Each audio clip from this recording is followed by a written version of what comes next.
Hello and welcome everybody, this is Greg from Kill Team Hungary, and tonight, because it is night in my time zone, I have the honor, privilege, good fortune, let's say, to sit down with Tyber Portoghese, the director and co-creator of the ever so popular The Last Church 40K, no, it's not even 40K, it's pre-Horus Heresy Warhammer fan animation. Tiber, I'm very, very glad you're here, and I hope you're doing fine, and yeah, thank you for coming.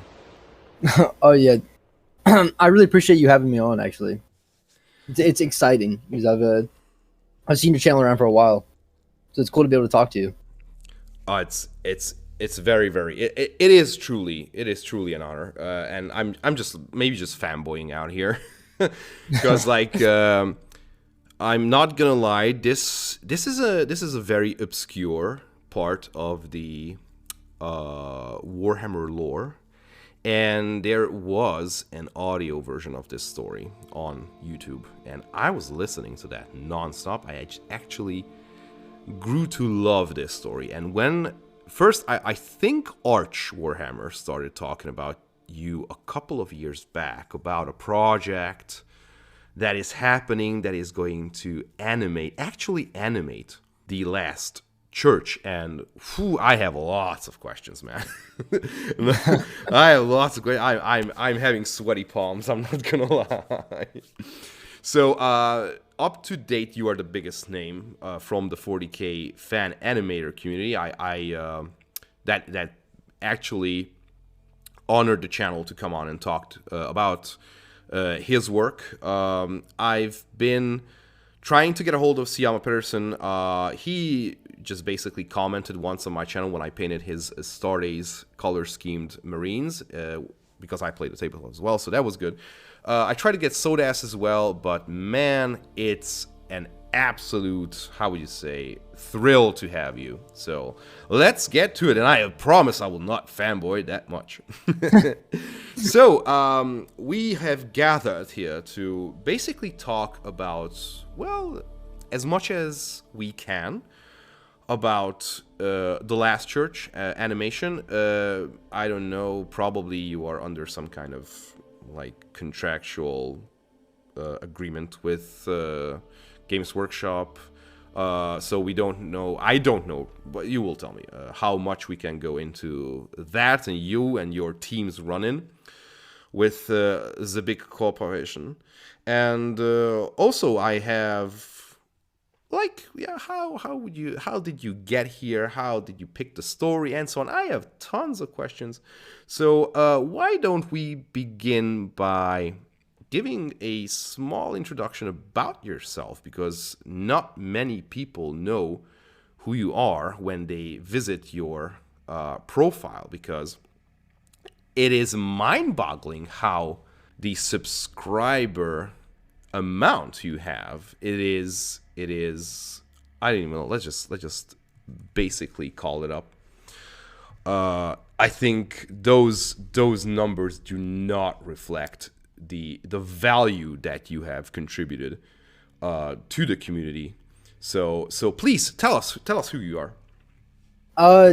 I'm just some dude. I was just a 40K fan, and a movie fan. I just kind of a ridiculous thing to say, being a movie fan, but I was into the setting, and I saw everyone was making these cool fan animations, and I said, it's the summer, I'm off from school, and I'm bored. I'll just start this project, see where it goes. And I was just very lucky. I started reaching out to people and putting a small team of like-minded people together. And over the course of a year and a half, we just did our best work that we could and tried to make a project for fun that we thought other people would appreciate. That is absolutely awesome to hear. Yeah, it's nothing too spectacular, really. It just it was a privilege to work on it with everyone. Now you are underselling yourself, because you told me that I'm underselling myself with my fan fiction, which is featured on Avox and Avoid channel, so go and check that out as well. But you had a motto on your channel, which I cannot find anymore. you did message me about it, and I realized it was up, and I figured it might be time to bring it down. All right, But so we will just skip on over that. So no, we can talk about that. because we can talk about that maybe a little bit later if you want to. Okay. But I found that painfully true. So I just see it. It's already gone. But let's get started. So, leaving the introduction behind, and it's absolutely fascinating to hear about that. I hope it's not a too personal question. How old are you? I'm 19. You're kidding. Okay. No. Right. Okay. I'll take that as face value. Jesus Christ. I actually started this project, I think, when I was 16 or 17. It was a long. Well, process. I'm 35. This July. So if I had a hat, I would like hats off, man. It's just goes to show what talented people with determination can do. This is big. Okay, I didn't know that about you. I really appreciate that. For a long time, actually, when I was putting this project together, I did everything I could to hide my age because I figured if the people I'm talking to online and stuff that I'm working with figure out how old I am, they'll go, oh, this guy, he has no idea what he's talking about. I mean, you were afraid that nobody will take you seriously. Yeah, exactly. So I appreciate you saying that. Wow. I mean, talent has no age. So Mozart was writing operas I think he was 3 or 4. So it's all right. That was a cool little info. I didn't know. I'm surprised, but it's a welcome surprise.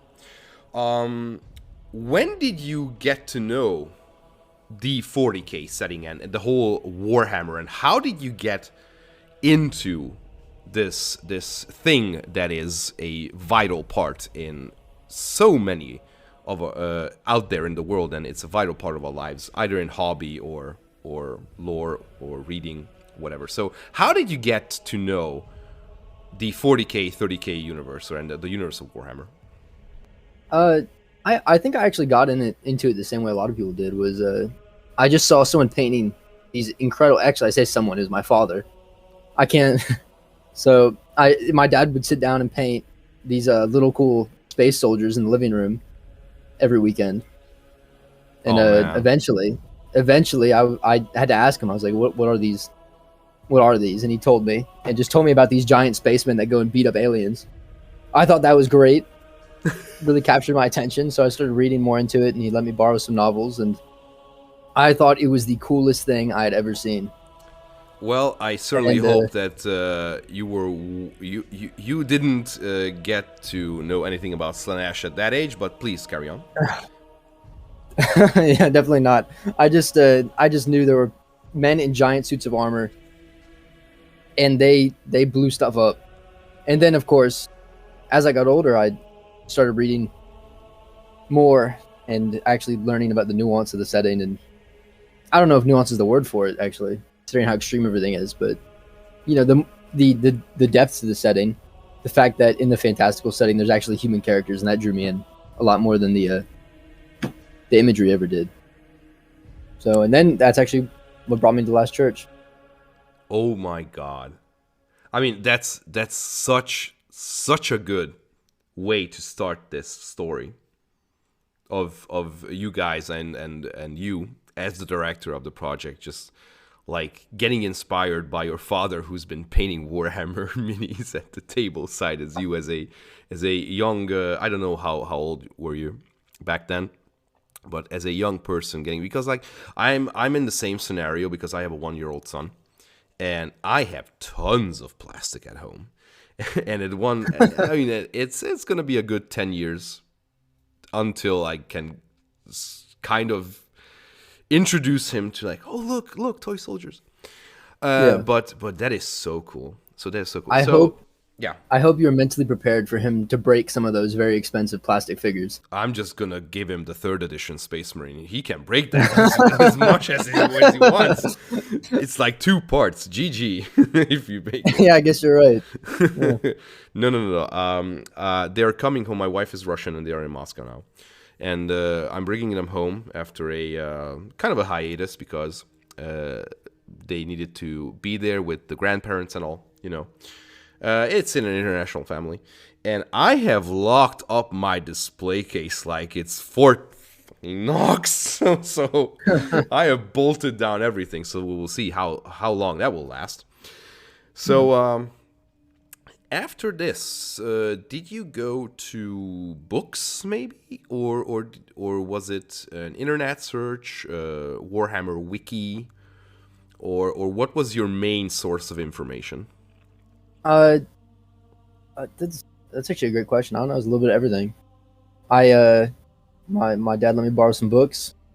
I watched some YouTube videos, read a little bit. I think what really got me was I really liked the models he had, so I'd look up or read stories about the models I saw on his shelf, and just learning little snippets of what each model was and the stories connected and the characters that were those models helps me like build out and visualize the universe in a really cool way.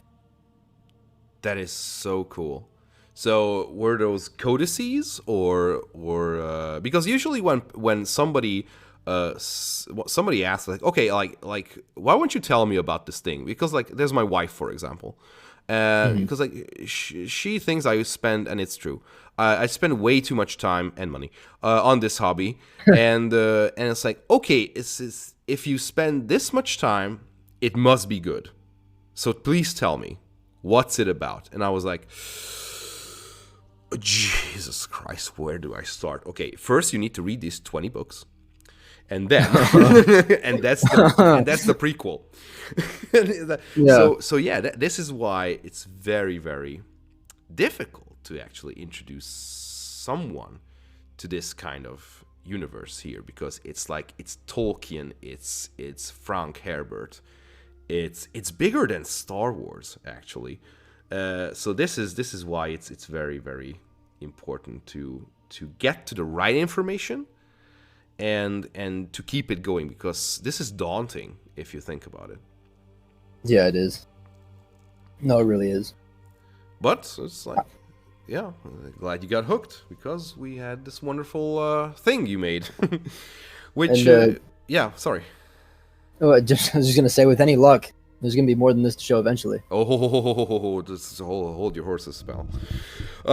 Okay, so that perfectly well segues into my next question, which is that how did you end up at the Last Church? It's actually really funny. You talked about the audio version of the Last Church earlier. Yes. Who made that? On a tangent, actually. I cannot remember for the life of me, but I just found it actually. The Fluff and Hammer podcast, I believe. Yes, that is true. 6 years ago. Yeah, he did the Last Church audio version. That is true. And that story, the introspectiveness of it, I guess. Just the smallness of the story, in compared to, I mean, despite the story's grand implications for the universe, the smallness of it, and just the very personal nature of the story drew me in. Yeah, because it's like it's a chamber drama basically. It's in one room, if you think about it, and no grandiose battles, no titanic conflicts, nothing basically. I mean, so to speak. But there's so many things happening. I really thought it just epitomized the setting so well. That is the story. I tried to actually get the Fluff and Hammer podcast guy to voice act in the film version, but he was busy. I think he just had his son. Actually, last I spoke to him, Well, that was years yeah, ago. as a practicing parent, I can tell you that throws a huge monkey wrench into the into Yeah, your regular life. So I can only imagine. yeah, well, who knows? One day. So I would suggest to make haste and do the things you want to do. I mean the animations, because Yeah. yeah, but okay, that's pretty cool. That's pretty cool, because this is actually like a piece from Graham McNeil, and this was published in a collection of stories, which is the Tales of Heresy, and that escapes my mind what else is in this book, because all I remember is the Last Church. Because it's really like a very, very personal story with Big E himself and basically the last priest on Terra. I mean, at that time, because there will be a lot of priests on Terra 10,000 years Yeah. later. So, I don't know if you knew that the obscurity of this story, or how did you think about this story as in popularity? So, did you think that this would be a good idea? I mean, obviously it is, with hindsight, but at that time, did you think that this will blow up, so to speak, or were you thinking about doing any other more probably popular stories? Uh, it. I had to think about it for a long time before starting it, but there's a lot of considerations to be made when create essentially from the outset. My goal was to create a film, and the Last Church kind of checked every box for me in what I was looking for, because it's very insular. You only need two voice actors, really. You can, and we at this point we did a Kickstarter. The intention for me, at least, was to always do a Kickstarter to try to generate enough revenue to try to help people survive while Mm-hmm. working on this. Mm-hmm. And based on how that went, I figured with the Last Church we can go very, very simple in our animation style, where we can go, and luckily we were able to go a bit higher. We, in the flashback scenes Yes. with Uri's memories, we actually were able to animate those because we got enough funding, Yeah, that which was was really awesome. incredible. Awesome. And believe me, I've been keeping a close eye on this Warhammer Plus things, because it makes me absolutely furious what those people are doing. And when I mean people, I mean the company, because I would say that I like this kind of anime. If you have to do this kind of, because sometimes I had some TTS vibes, how the characters were bending. Of course, TTS were just like carbon cutouts of codex pictures and official. I mean, most of the time, excluding the hand drawn characters, but looking back, your animation, I mean, not your animation, but the Last Church fan animated version, what you guys did, is basically on par with most of the stuff that now Warhammer Plus puts out there, when they put out there something. I don't know if you saw the Hammer and Bolter. I things. did. All right, we'll get back to that later. What was the measure of success you were anticipating when? So you choose the story, you made your choice. Were you expecting this to blow up the way it did? I was hoping, but I figured in the end, my channel, nobody knew about my channel, and I figure in the end though, if you make content that genuinely has some soul to it, and you put work in, people will find it, word of mouth and all that. So, and I knew it was a thematic opening, is a very thematic introduction to the setting. So I kind of figured that even if it wasn't that popular among Warhammer fans specifically, it could still find popularity among non-Warhammer fans because of the ease of entry almost to the story relative to others. So I had expected, I guess, optimistically, I said at least probably 100,000 views in a month, and we were very fortunate to completely blow past that. Absolutely. Very exciting. Absolutely. So you put yourself and your team on the map, that's for sure. Other YouTubers also just like jumped on it. I also jumped on it because this is my favorite story in the whole lore of 40k. I mean, sorry, 30k. I always mix it up. So not even 30k. This is pre-Horus Heresy, for that matter. Mm-hmm. And yeah, people was just gobbling this up, but you changed things in the story. Is that right? That's true. That's true. If I can ask you a question, actually, how do you feel about those changes? I know some people had very strong opinions. If you can even remember them. Point. Of course I can. For most of you who don't know, if you've been living under a rock for the past 2 years, I mean, not you, but the audience, there are some minor differences, and surprisingly, a lot of people point this out and question under the video that I re-uploaded onto my channel that, why is this? Why is the Emperor called Apocalypsis? Why is the Lightning Stone called the Vulgar Labis? And so on and so forth. Those are probably the two most striking differences between the original text and your version of it. And I already know the answer, of course, because a lot of people don't get to that point. But obviously this had to do with intellectual property. Am I right? I no, I don't think so. No.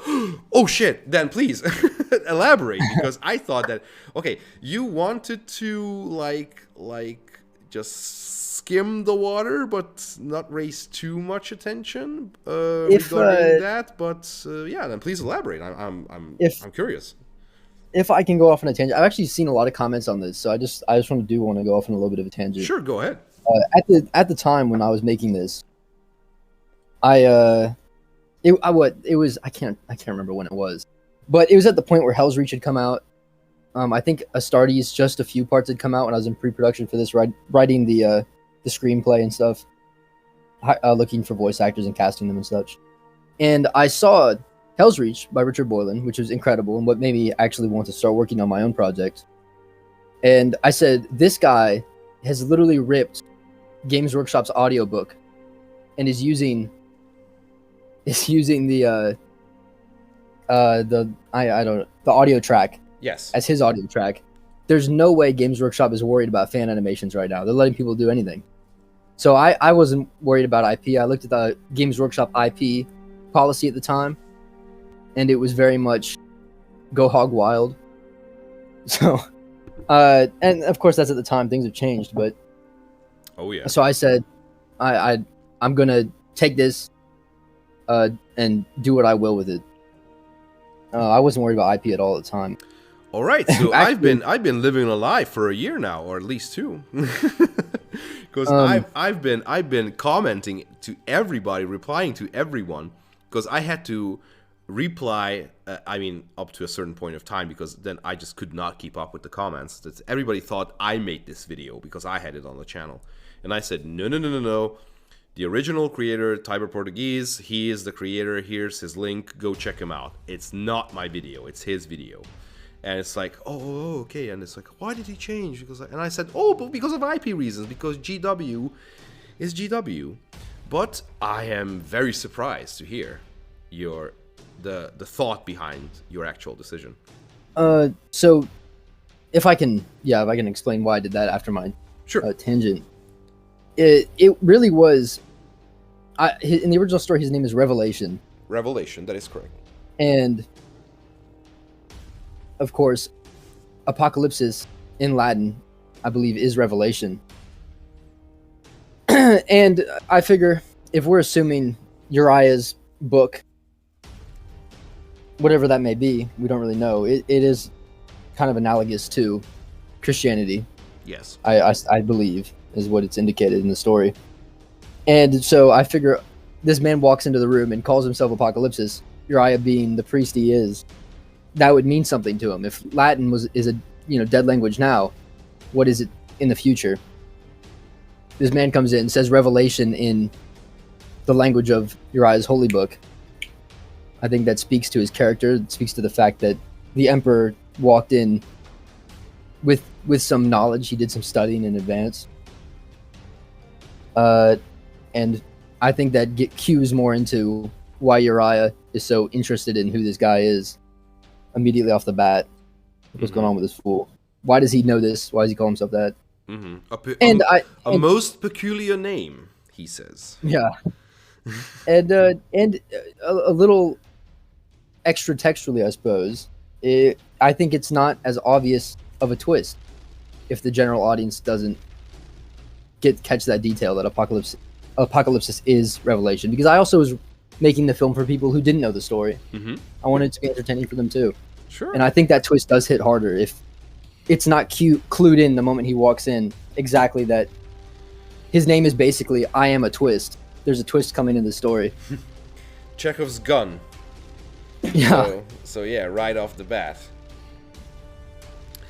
And there's plenty enough clues. I figured they didn't need one that obvious.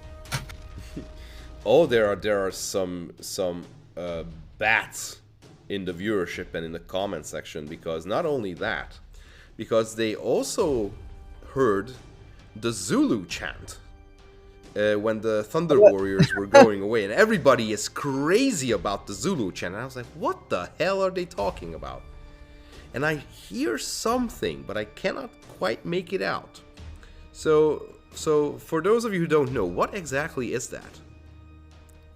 It was a Zulu chant from the movie Zulu. Mm-hmm. And it's a chant the warriors sing before attacking the British. Mm-hmm. That's as much as I got for that. Like the movie. That movie with Michael Caine, I think. I believe so. I'm bad on my actors right now. Yeah, okay, I'll check it out. But I think I know what movie you're talking about. Michael Caine. Yeah. All right, then I know. Yeah. It's like very many of the Zulu warriors are very few British soldiers, and they are basically last standing on some kind of fort, or I don't know. I have to watch the movie. Cool. I just needed a distant chant sound effect, and I thought it was a fun reference because I like the film. Fun little illusion. That's so cool. All right. So after all this jitter and talk and rise to fame, because this did happen, because correctly you said that the people who came before you, the Richard Boylan's, Jesus Christ, brain fart, Hell's Reach, again, yes, I saw that 50 times. It's amazing. I always put that in the background on my playlist when I paint. I also Astartes, of course, our favorite Kiwi, Siyama Pedersen. There was the Lord Inquisitor. I don't know if you have seen that. Of course you did, but I'm just asking. Lord Inquisitor. I did. And so on. And then fan animations were at their peak, and then Last Church came and it blew up, basically. It's safe to say. I actually, the funny thing about the Last Church's release was fan projects started getting taken down right before we launched, and we've been planning to launch for like half a year, 6 months at that point. Mm-hmm. So I was like, oh Lord. Yeah. I have to get this out right now. Yeah. Before the hammer comes down on us too. Before the apocalypse hits. Yeah. And it did.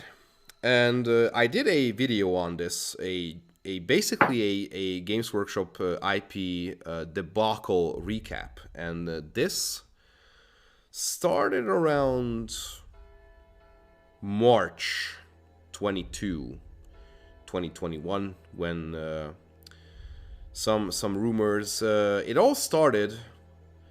I think it started with Richard Boylan, because Richard Boylan's Hell's Reach was basically his job pitch for Games Workshop. Yeah. And then slowly people started disappearing. See, I'm a person. Sodaz, Janovic, I think. Absolutely nothing, as well.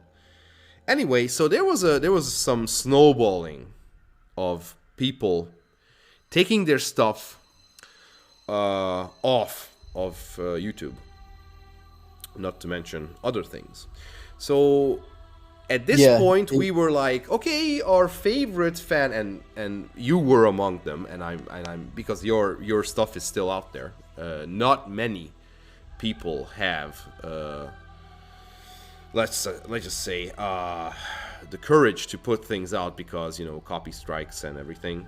But you also said that you are very, very you and your team behind you, of course, are very happy to start working with Games Workshop because you were offered probably a job or something else, and I don't know if this part is when you say that your lips are sealed and you're not allowed to talk about it, but legally, as much as you can tell us about that, what happened, I would ask you to tell, because lots of people are wondering how it all went down. I guess in this regard, I can't really say anything beyond. I just have to speak to what I said in my YouTube channel statement, which is largely Games Workshop, quite civilly, I might add.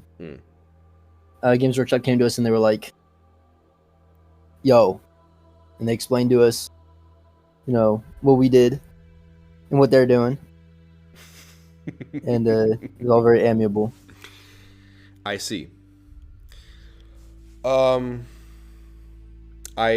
because there were some NDA leaks concerning stuff, especially those channels who are being supported by Games Workshop. I am not, and after this IP debacle, I explicitly signaled Games Workshop that I do not want anything to do with them regarding sponsorship, because I fortunately I have a few sponsors, international sponsors, so they are sending me stuff and they don't ask anything in return, just like exposure.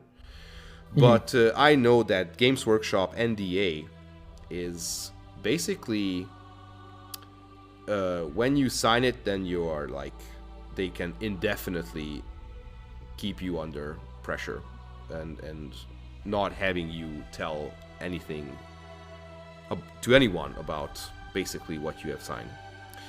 So, moral of the story, or summary, if in your words, that you were approached, you sat down, you talked, and that's it. But I gotta say, people have been using a lot of words like pressure. I don't really know if that's the right words to use. Is this a misconception from the side of the fans? Because obviously we cannot see behind the curtain. I think everything goes both ways, because for all everyone says about Games Workshop being evil, they're very, I gotta say, they're all very friendly, and they're all very passionate about their jobs. So this was the legal team. Was this a legal team, or was this the, what's it called? They have an animation division now. I have no idea what they're called. They have a name, but I think it's the creative. I think they're called the Creative Forge. Yeah, that's it. So that happened, and sometime later, of course, we were mourning you as well, Astartes, and all the quality fan animations. But rumor went around that you guys jumped ship. Is that true, or are you allowed to talk about that? Do you know where that rumor came from? No. I don't either.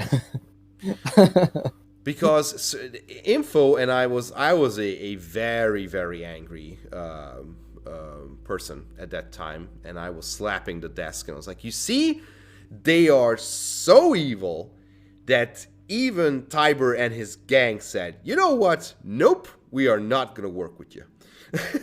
and I don't know where that initial information came, but everybody thinks. I mean, I think everybody thinks that you have encountered something along the way with the cooperation, air quotes, that you said, no, we are going to not work with you, because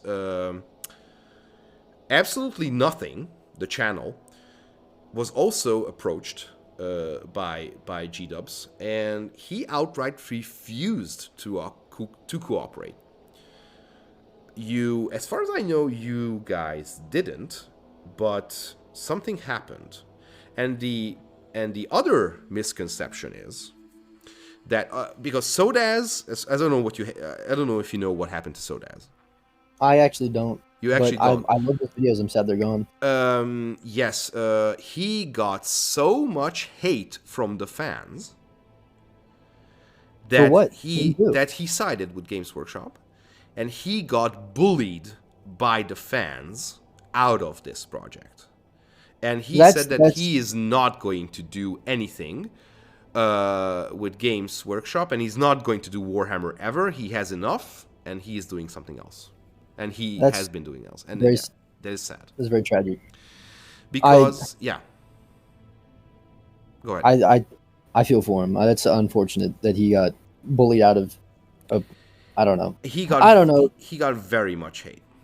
He got a lot of hate. Very unfortunate. He's very talented. I've often thought I'd wanted to work with him as like an action choreographer or something. He does great work. Indeed, and he maxes out what the Source Engine can give. And Absolutely. And I think that kind of the same happened to Mark Lewis Spark with Death of Hope, because he was also bullied by fans. That it's like, oh, this is inaccurate. This is not 30k. How do the armor? That's not heresy armor. Blah blah blah. And I was like, oh my god, is this the top of your priority list to someone who gives us this quality? And it's like, oh no, that Terminator armor is not accurate. It's garbage. And it's like, oh my god. Anyway, now I'm going off of a tangent. So the general conception was that anybody apart from, let's say, Richard Boyland, Angels of Death, and Siama Peresuna's Star Days, was basically just, air quotes again, picked up by GW and put into limbo, so to speak. So, to not have these people infringing on the IP, air quotes again, because I would like to see them get their court case through and winning it in any place, especially in the US, because it's a British company. But the main conception was that this was another popular belief, that people like Sodaz, like yourself, who did not produce, and this I am not equating anything because I believe everything we got was precious. Games Workshop saw dollar signs and then, okay, we want these people out of the picture. We want them under NDA and all sorts of things, but, you know, we will just keep them in our back pocket and not let them work. I don't know what can you say about that, or if not, what is your opinion about that concept that is circulating in the fan base? I'll need a minute with that one. I think if you're going to consider rumors such as those, you have to carefully consider their source. I cannot confirm their source. I think that's all I can say on that. All right. Fair enough. Needless to say, these make me very sad. These things. We were talking about your motto that mysteriously disappeared. Air quotes again. I still remember what you were talking about. What you meant with those lines. What was up there. what were up there. Sorry, again, it's not my first language. If you had such liberties as you've stated in your motto, and if you would like, you can quote your motto, what would you do? Which part of the lore, or which direction would you go if you would had such liberties as you stated previously? Oh man, this of course is just very very out there. Because of course at this point, you know, I no longer, of course, am at liberty to produce the Horus Heresy, but my team and I were fully gearing up to do Horus Heresy stuff because we had Patreon money coming in after the Last Church. Yeah, I was satisfied. That was a problem according to Games Workshop. I established the Emperor as a character, so I felt that was good. We learned about his Great Crusade. I thought it was a great introduction, and actually, what I was going to do. There's a lot. Okay, the Horus Heresy is managed by like a billion different authors. There's a million different stories. The characters are inconsistent through a lot of the books because it's a bunch of different authors with different ideas. And I was going to actually do a political thriller film at the Triumph of Ulanor, and that was going to be our next film. Unfortunately, I had to throw out that screenplay because, of course, that can't happen. But we had the budget to do it with Patreon money coming in and a little bit of ad revenue coming in from the Last Church. I was casting Rogel Dorn and a few other Primarchs at the time. Oh, man. I was very excited. We had it. Aaron, I almost made Aaron do a concept piece for the the iconic picture where it's all the Primarchs up against the balcony, like overlooking the big old parade. Of course. I was going to have our team recreate that as like a concept piece so we could unify the theme. And then behind the scenes, I was going to have it be a political thriller about who gets the honor and who's becoming War Master, and maybe introduce everyone to the Primarchs to set the stage for the Horus Heresy. Oh no. That would have been so cool. I was excited because, of course, I think our team's strength is we can't reach the animation quality of Siama Peterson. I'm sorry if I mispronounced that. No. But because of Tony's great work and such, we can do long form storytelling more affordably and with, I don't want to say better sound design than some fan projects, but we can focus a lot more on sound design. And so I was getting excited to cast a bunch of dudes with very gravelly voices. Everybody is lit about the soundtrack. Everybody. Where can I find the soundtrack? What is it? Who is it? Oh my! The sound quality. I mean, it's not fair comparing yourself with Siama Peterson and Astartes because I think you are your own category. So it's not fair to compare because Astartes is fantastic. It's one dude, and it's its own thing. And the Last Church animation is also fantastic, and it's its own thing. So it's like you don't need to produce that quality because the quality. It might sound stupid, and I'm just maybe going in circles, but that quality should not be compared because it's its own thing. So I think this is the story of Neil Blomkamp's Alien 5. Alien 5. Alien 5? Yes. I don't think I do. Well, if you have time, Google Neil Blomkamp's Alien 5 concept art. Neil Blomkamp did District 9. He has Oat Studios. He does these short films like Raqqa and Firebase, these short movies, and the dude is very, very good, and his Alien looked awesome. And you know who torpedoed that? Ridley Scott, because he said that no, Prometheus, I am holding on to the IP, so fuck off, and I will just bleep this out. And man, I have Alien 5 Neil Blomkamp vibes right now, what you just said. With the Triumph of Ulanor and other people not letting you do it. And I think as Alien 5, the Neil Blomkamp Alien 5 would have been its limitless potential. And I think this, what you just told me, also would have had limitless potential, because this would have been an iconic moment in the still pre-Horus Heresy to animate. And the voice acting, I gotta give props to all of your actors, because they did absolutely quality job. We do know from the credits, but can you tell a little bit more about these wonderful gentlemen? Ty Harper and Bishpo. Ty Harper was Apocalypsis, Revelation, the Emperor, and Bishpo was Uriah. And they were a pleasure to work with. What I do is I just go on a website called Casting Call Club and put out a casting call, put out the budget and how much money I can pay them, and I just wait.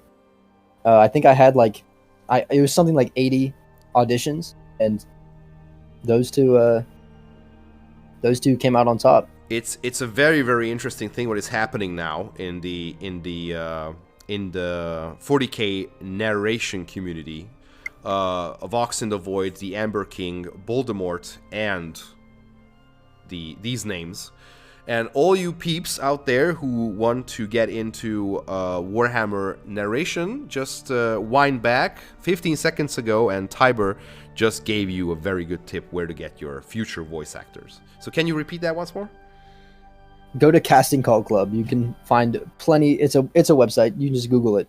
It has plenty of very talented people who I think are very excited to be part of a project that isn't anime fan fiction. There's a lot of those on the website. Awesome. And those were pretty good choices, I have to say. They bring back the characters pretty accurately. They did a great job. So we talked about what could have been and will not be, and my heart bleeds sincerely for this project, because we did get a post-credit snippet of the Sons of Horus. What was it called? Oh my god, the Mournival. There you go. Yes. Memory serves still at this age. The Mournival.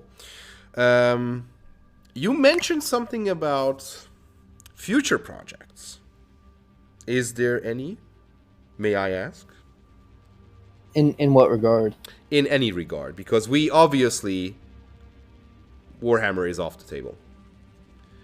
Yeah, unfortunately, at least in a non-official capacity, yeah. Of course. However, as I've seen, even today there are people who are making Warhammer, unofficial Warhammer content, and surprisingly they are left alone.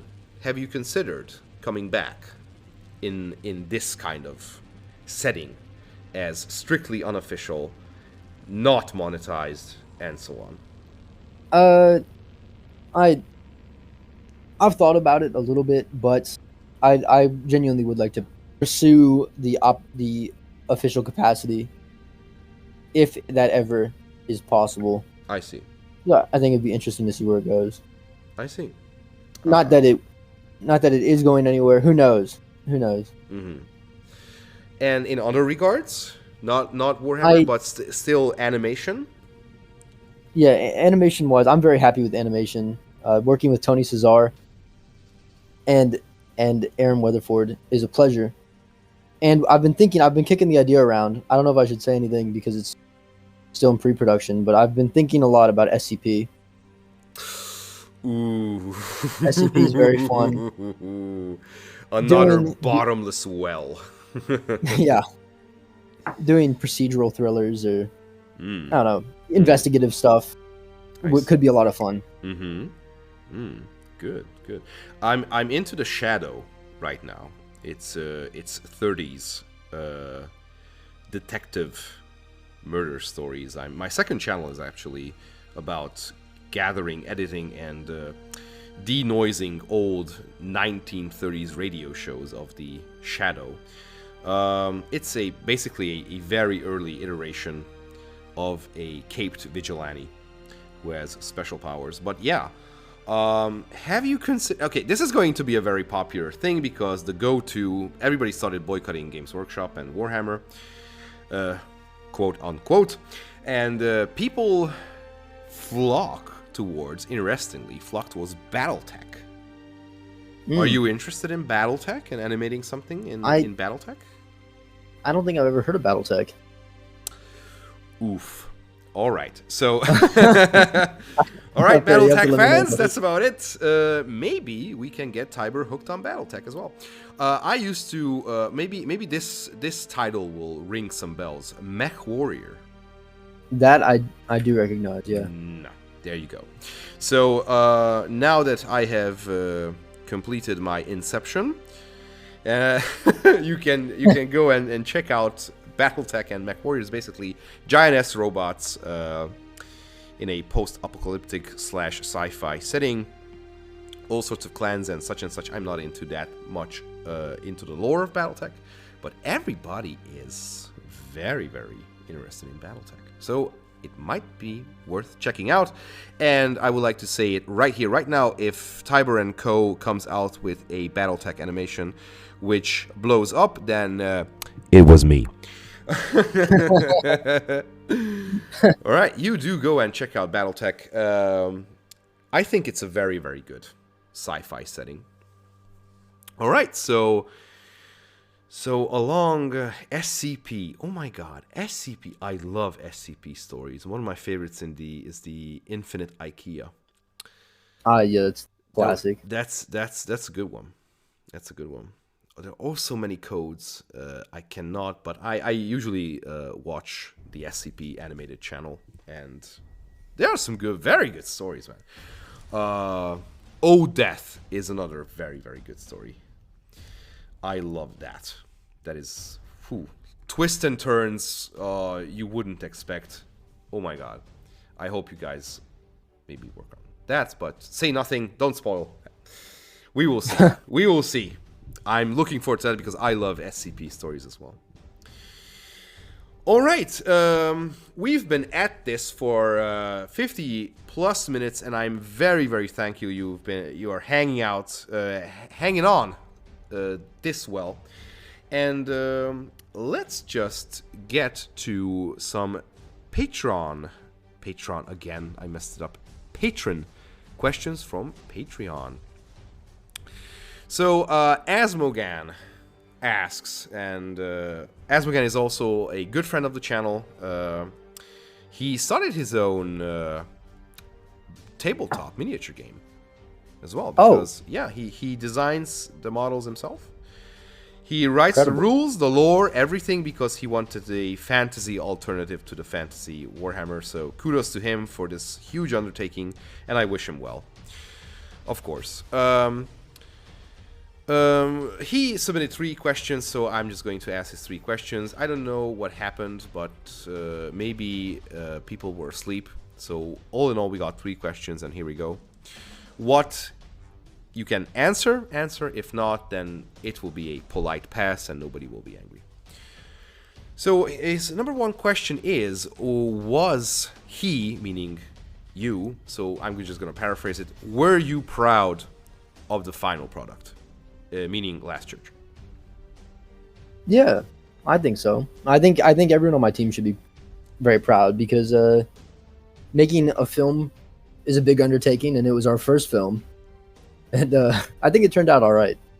Of course, there's definitely some things I would change now, but I think it's better to look forward to the next projects than the previous one. May I ask what changes you would implement if you could? I did the sound design in the film. I wasn't proud of the sound design in some places. I think I could have done a better job. Just recording your own sound effects is very hard, and then mixing and balancing them is very hard. Some of the spatial sounds are inconsistent. It's hard to make 2 voice actors in their own rooms make them sound like they're in the same room with acoustics. I struggled with that. And there are some animated frames that I think we could have done better on, but we had a deadline we wanted to get it out by, and I'm proud of what we put out in the end. That's fantastic. All right. Second question, and this is gonna be a doozy. Oh So no. what? All right, here we go. What are your general thoughts about the current Games Workshop IP policy? I think we were very, very lucky as Warhammer fans to, for a while, have the opportunity to produce fan content like we did, because Meaning 6 to, plus to be years. fair, to be fair, their IB policy, if you look at a company like Disney with Star Wars, their IP policy was very lax for a very long time, and that did let us get a lot of fun creations. Mhm. But I mean, they're definitely within their legal rights, and there's nothing we can really do about it. Unfortunately, the third question we already discussed. Will you be making any more 40k fan projects? Nope, but substituting that with an announcement, if we can call it that, you will be diving into SCP territory. So we are absolutely thrilled and waiting the further things. Can we expect the same audiovisual quality, or will this be something entirely different? Honestly, it depends. I guess, sure, relatively the same. Probably, hopefully closer to, because I'm sure you noticed the quality in the animation. Actually, the quality of the film entirely changed a lot as time went on, because we produced the first 20 minutes and then we got the Kickstarter out when we had enough to show to prove to people we knew what we were doing. Mm-hmm. And then the quality went way up after this first 20 minutes of the film, Mm-hmm. because we had some money to actually put time into the project. Hopefully closer to the flashback scenes quality in future projects. Maybe not. We'll see how it goes. Awesome, because the killing fields of Gadua. Oh my god! It's like when people imagine that. I mean, because you hear it in numbers. It's in the book how they say that 50,000 people went against 5,000 Thunder Warriors, and I'm fanboying out again. I'm not gonna go into that. Go and watch The Last Church. Yeah. Alrighty. So I actually ran out of questions, and I've taken an hour out of your life, good sir. Although you have still lots of time in your life, but I would like to say again that I am very, very grateful that you took the time to come to the channel and speak about yourself and your work, your main work up to date, which is the Last Church. Still saved. It's still on YouTube, so